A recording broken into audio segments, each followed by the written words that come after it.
तर दुसरीकडे अजित पवार गटाकडून संपर्क केल्याच्या दाव्याला पवारांच्या राष्ट्रवादीचे खासदार अमर काळे यांनी देखील दुजोरा दिलाय। अजित पवारांच्या राष्ट्रवादीचे पदाधिकारी सोनिया दुहान यांनी 7 खासदारांना संसद अधिवेशन काळात संपर्क केल्याची माहिती काळेंनी दिली। तर प्रफुल्ल पटेलांना मंत्रिपद मिळावं यासाठी खासदार फोडण्याचे प्रयत्न सुरू असल्याचा आरोप संजय राऊतांनी केला।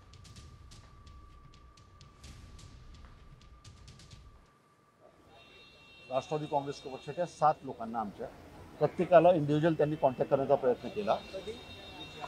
मागच्या सेशनमध्ये मागच्या अधिवेशनामध्ये त्या प्रत्येकासोबत संपर्कामध्ये होत्या आणि पुढच्या काळामध्ये आपण अजित पवार गटासोबत गेलो पाहिजे अशा पद्धतीने त्यांनी मनधरणी करण्याचे प्रयत्न आमच्या 7 खासदारांचे केले।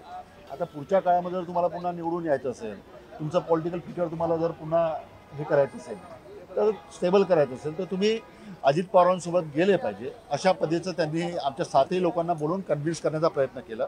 जोपर्यंत खासदार फुटत नाहीत, पवार साहेबांचे खासदार फोडले जात नाहीत, तोपर्यंत अजित पवार गटाला केंद्रामध्ये मंत्रिपद मिळणार नाही आणि हे मंत्रिपद प्रफुल्ल पटेल यांना हवं आहे। प्रफुल्ल पटेल यांना सांगण्यात आलेलं आहे, जो केंद्रामध्ये मंत्रिपद मिळवण्यासाठी जो कोटा आहे खासदारांचा तो तुम्ही पूर्ण करा आणि म्हणून पवार साहेबांचे खासदार फोडण्याचे कसोशीने प्रयत्न सुरू आहेत। पण हा नीच आणि निर्लज्जपणा आहे।